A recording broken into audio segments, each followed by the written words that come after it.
Video viral yang nunjuk ke siswi SMP Negeri 31 Palembang yang mengalami luka diduga akibat pengeroyokan.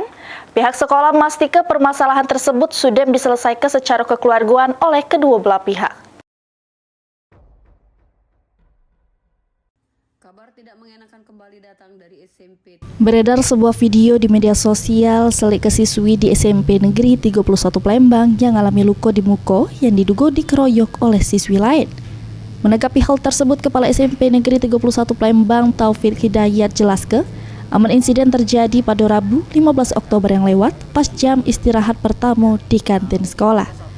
Kedua siswi terlibat tidak punya masalah sebelumnya, cuma sempat bersenggolan sehingga terjadi bebalah tapi tidak ada pengeroyokan. Sesudah itu pihak sekolah langsung gawak kedua siswi yang terlibat ke ruang BK untuk didamaikan serta gawak siswi yang mengalami luka untuk berobati ke rumah sakit.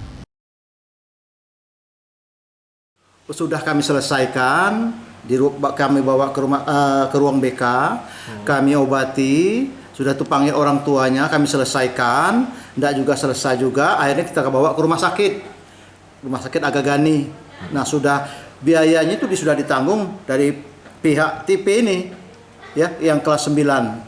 Nah, kemudian sudah selesai pulang, besok kami orang tua, guru, wakil semacam datanglah ke rumah SC yang korban ini. Nah sudah diselesaikan, didamaikan dan segala macam, dimediasi segala macam, sudah selesai menyelesaikan ini.